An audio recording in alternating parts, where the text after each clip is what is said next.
గుండె రాతి గుండె కరగకుండే కరగకుండే ఎన్ని నాళ్ళు చూసినా మరనే మారకుండే రాతి గుండె కరగకుండే కరగకుండే ఎన్ని నాళ్ళు చూసినా మరనే మారకుండే.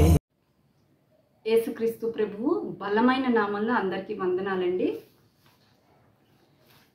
ఈరోజు మనము రాతి హృదయాన్ని గురించి వాక్యానుసారంగా ఆలోచన చేద్దాం.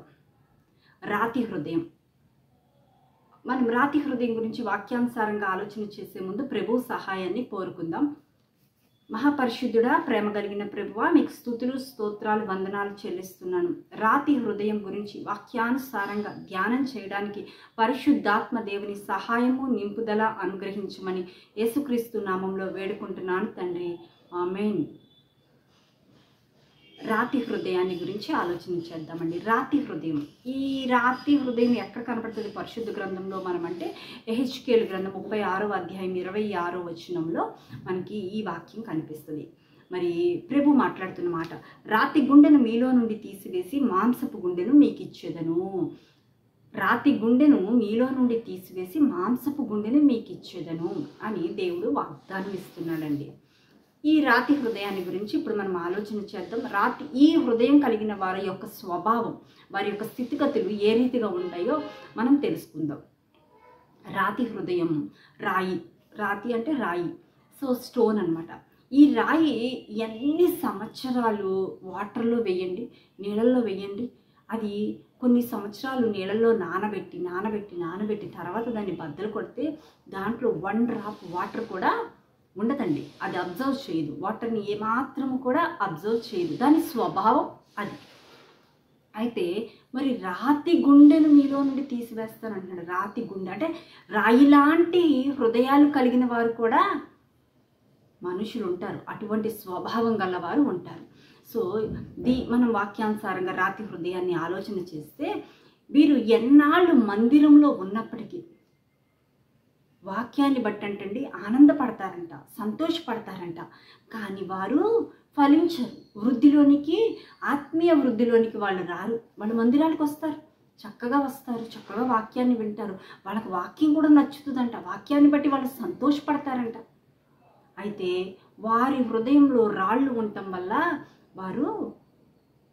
వారి వాక్యము లోతుల్లోకి వెళ్ళదు. అది కొద్ది రోజుల్లోనే ఆ వాక్యాన్ని వారు మర్చిపోతారు. మరి యేసుక్రీస్తు ప్రభు కూడా రాతి నేల గురించి మాట్లాడతారు ప్రభు. అది ఆ యొక్క నేలల యొక్క స్వభావం కూడా హృదయాన్ని గురించి. అయితే మరి రాతి నేల గురించి యేసుక్రీస్తు ప్రభు మాట్లాడతారండి. మరి 3 గ్రంథకర్తలు కూడా వారి యొక్క గ్రంథాలలో, సువార్త గ్రంథాలలో లిఖించబడ్డాయి, వారు రాయిశారండి.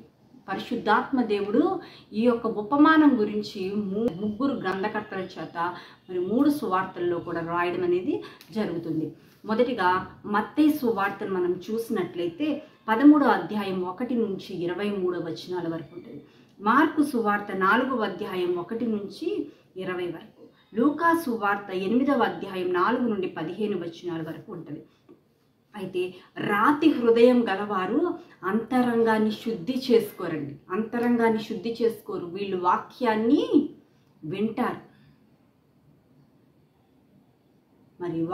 వింటారు, అయితే ఆ వాక్యము లోతుకు ఫలించదు. ఎందుకంటే ఆ హృదయం అంతా రాళ్ళుతో నింపబడి ఉంటుంది. మరి ఆ రాళ్ళు తొలగిస్తేనే కదా మరి వాక్యం అనేది లోతుల్లోకి వెళ్ళగలుగుతుంది. ఇప్పుడు ఫర్ ఎగ్జాంపుల్ వ్యవసాయదారుని మనం చూద్దామండి. వ్యవసాయం చేసే వాళ్ళు ఎలా చేస్తారు? ముందు వారి బీడు భూమిని ఏం చేస్తారు? దున్నుతారు, బాగా దాన్ని దున్నుతారండి. ఆ దున్నినప్పుడు రాళ్ళు వస్తాయి, చాలా ఇటుకరాళ్ళు వస్తాయి, గట్టి మట్టి బెడ్డలు వస్తాయి, మరి అనేకమైన అవన్నీ కూడా వ్యర్థమైనవి కూడా, అవన్నీ కూడా వాళ్ళు ఏం చేస్తారు? ఆరేస్తారు, అది దున్నేస్తారు. దున్నిన తర్వాత నీళ్లతో నానబెడతారు. నీళ్లతో నానబెట్టిన తరువాత అప్పుడు కదా విత్తనాలు వేస్తారు, అప్పుడు కదా సాగు చేస్తారు. అది మరి మన హృదయం కూడా అలాగే దున్నమంటున్నారు. మన బీడు భూమి లాంటి హృదయాన్ని మనము దున్నాలి. ఈ మాటలు ఎక్కడున్నాయంటే హోషియా గ్రంథంలోని 10వ అధ్యాయం 12వ వచనంలో మనకి కనిపిస్తుందండి. నీతి ఫలించునట్లు మీరు విత్తనము వేయుడి, ప్రేమయను కోత మీరు కోయుడి, యెహోవాను వెదుకుటకు ఇదే సమయము గనుక ఆయన ప్రత్యక్షమై మీ మీద నీతి వర్షము కురిపించున్నట్లు ఇది వరకెన్నడను దున్నని బీడు భూమి దున్నుడి. హృదయం అనే బీడు భూమిని దున్నమని ఇక్కడ వాక్యం సెలవిస్తుందండి. నీతి ఫలించినట్లు విత్తనాలు వేయాలి అంటే మన హృదయంలో లోతుల్లోకి వెళ్ళిపోవాలి. ఎప్పుడైతే వాక్యము హృదయపు లోతుల్లోకి వెళ్తుందో నీతి ఫలిస్తుంది. ప్రేమ అనే పంటను మనం కోయగలుగుతాం. మరి ఇదే సమయం అంటున్నారు, యెహోవాను వెదుకుటకు ఇదే సమయము. మరి దుర్దినాలు రాకముందే, సర్వం మనం కోల్పోకముందే మన హృదయంలో ఉన్న రాళ్లను తీసి పారవేయాలండి. అప్పుడే కదా వాక్యము లోతుల్లోకి, హృదయపు లోతుల్లోనికి వాక్యం వెళ్ళి మీదికి ఎదిగి మనం ఫలించగలుగుతాం. అయితే మరి యేసుక్రీస్తు ప్రభు కూడా అంటున్నారు, బయట నుండి వచ్చేది మనకి ఎలాంటి హాని చేయదు. అంటే మనం తినే ఆహారము మనకు హాని చేయదు, కానీ లోపల ఉండేది మనకి హాని చేస్తుంది. చాలామందిని మనం గమనించినట్లయితే లోపల అంత కుళ్ళు అంత పెట్టేసుకుంటారు. అసూయ, ద్వేషము, పగ, ఈర్ష, ఇక అన్ని రకరకాలు పెట్టేసుకొని ఆహార విషయంలో ఎంతో డైట్ చేస్తారండి. ఆహార నియమాలలో చాలా చక్కటి వారు మరి టైం టేబుల్ పెట్టుకున్నట్టుగా వాళ్ళ ఆహార నియమాలు ఉంటాయి. అయితే అది మరి ఏమైనా ఆ శరీరానికి ఆరోగ్యకరంగా ఉంటుందా? మన హృదయంలో రాళ్ళు ముందు తొలగించుకొని ఆ తర్వాత ఈ డైట్ మనం పాటిస్తే అది ఎంత ఫలవంతంగానో ఉంటుంది. చాలామంది మేము మంచి ఆహారమే తింటామండి, కానీ మాకు ఈ అనారోగ్యం వచ్చింది. ఎందుకు వస్తాయండి?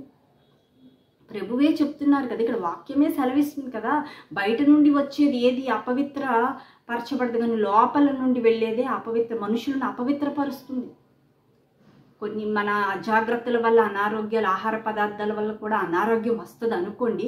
అయినప్పటికీ మొదట మనం చేయాల్సిన పని ఏంటంటే మన హృదయంలో ఉన్న రాళ్లను, పాపం అనే రాళ్లను మనం తొలగించుకోవాలి.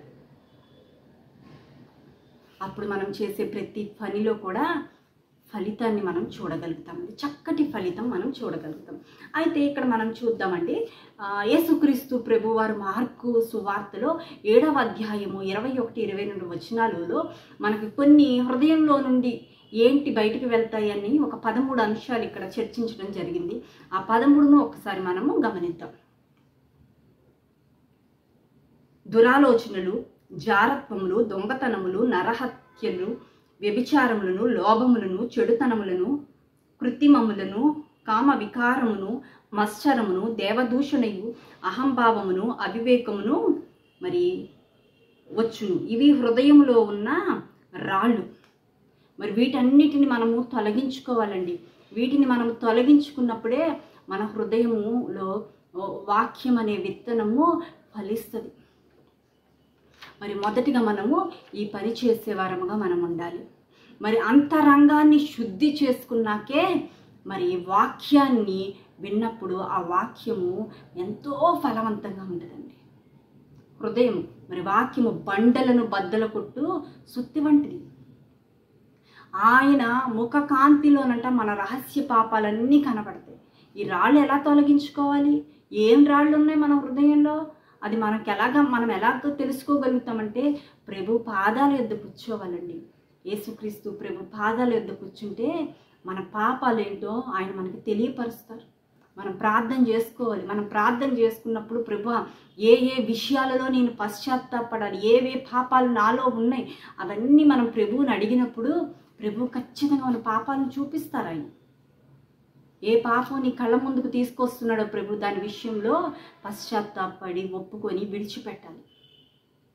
మరి ఇలాంటి రాళ్ళన్నిటినీ తొలగించుకున్నప్పుడు మనం ఎంతగానో ఆశీర్వదించబడతామండి. మరి మనము యోహాను సువార్త 11వ అధ్యాయము మరి చూసినట్లయితే అక్కడ కుటుంబం కనబడుతుంది మనకి. 17-44 వచనాల్లో మనం చూద్దాము. 11వ అధ్యాయంలో మనకు మార్తా, మరియా, లాజరు కుటుంబం కనిపిస్తుంది బేతనియాలో. అయితే యేసుక్రీస్తు ప్రభు ఈ కుటుంబాన్ని ఎంతో ప్రేమించారు. మరి అదే రీతిగా అక్కడ మనకు తెలుస్తుంది. ఆ యొక్క అధ్యాయం చదివినప్పుడు ఆ కుటుంబ పరిస్థితులు, ఆ యొక్క చరిత్ర అంతా మనం తెలుసుకోగలుగుతాం. లాజరు చనిపోయిన 4వ రోజుకు యేసుక్రీస్తు ప్రభు వస్తారు. వచ్చినప్పుడు వాళ్ళు ఎంతగా కన్నీరు కారుస్తారు. అయితే యేసయ్య ఒక మాట చెప్తారు, 4వ రోజున రాయిని తొలగించమన్నప్పుడు మరి అక్కడ మార్త అంటది, ప్రభువా చనిపోయి అప్పుడే 3 రోజులు అయిపోయింది, 4వ రోజు ఇప్పుడు రాయిని తొలిస్తే దుర్వాసన కొడుతుంది, కంపు కొడితే చెడ్డవాసన వస్తుంది అని మార్త అంటున్నప్పుడు యేసుక్రీస్తు ప్రభు అన్న మాట అండి, నువ్వు నమ్మిన ఎడల దేవుని మహిమను చూచెదవు. మనం నమ్మాలి. ఆ రాయి తొలగించబడింది, ఆ సమాధి రాయి తొలగించబడినప్పుడు లాజరు వచ్చాడండి. ఏ కంపు కొట్టల, ఏ దుర్వాసన కొట్టలేదు. చాలామంది పాపాలు ఒప్పుకునే విషయంలో, అవి తొలగించే విషయంలో చాలా భయపడిపోతారు. ఎలా అంటే నా పాపాలు ఎదుటి వారికి తెలిసిపోతే నేను లోకువైపోతాను, చిన్న చూపు చూస్తారు, చులకనైపోతాను. ఎంత మాత్రమో మన పాపాలు యేసుక్రీస్తు నామంలో ఒప్పుకున్నప్పుడు మనం చులకన అవ్వమండి, ఇంకా గనులుగా దేవుడు మనల్ని లేవనెత్తుతాడు. మరి మన పాపాలు మనం ఒప్పుకున్నప్పుడు, విడిచిపెట్టినప్పుడు ప్రభువు నమ్మదగినవాడు. ఆ వాక్యాన్ని మనం చూద్దామండి. మన పాపములను మనం ఒప్పుకొని ఎడల ఆయన నమ్మదగినవాడును నీతిమంతుడును గనుక ఆయన మన పాపములను క్షమించి సమస్త దుర్నీతి నుండి మనలను పవిత్రులుగా చేయును. యేసుక్రీస్తు ప్రభు మాత్రమే ఈ యొక్క సమస్త దుర్నీతుల నుండి మనల్ని విడిపించి పవిత్రునిగా చేయగలిగే సమర్థత కలిగిన వాడు ఒక్క యేసుక్రీస్తు ప్రభు మాత్రమేనండి. మరి ప్రభువు దగ్గర మన పాపాలన్నిటినీ ఒప్పుకోవాలి. ఆయన ముఖ కాంతిలో మన రహస్య పాపాలు కనబడతాయి. వాటన్నిటిని మనం విడిచిపెట్టాలి. ఎవరి గురించి మనం ఏమి చెడుగా మాట్లాడుకుంటున్నాం, ఇంకా ఏ పాపాలు, రకరకాల పాపాలండి, రకరకాల స్వభావాలు, హృదయం ఏ రీతిగా మరి రకరకాల స్వభావాలు. ఇప్పటికీ మనం 16 హృదయ స్థితుల గురించి మాట్లాడుకున్నాం. ఇంకా 15 హృదయ స్థితులు ఉన్నాయి. ఒక్కొక్క వ్యక్తులు ఒక్కొక్క రకంగా వారు బిహేవియర్ ఉంటుంది, ఒక్కొక్క విధంగా ఆలోచన ఉంటుంది. కాబట్టి ఎవరికి తగిన విధంగా వారు ఆలోచనలన్నీ ప్రభు యొద్ద పెట్టినప్పుడు, వారి పాపాలు ఒప్పుకున్నప్పుడు దేవుడు నమ్మదగినవాడు. ఆయన పరిశుద్ధాత్మతో మనల్ని నడిపిస్తాడు.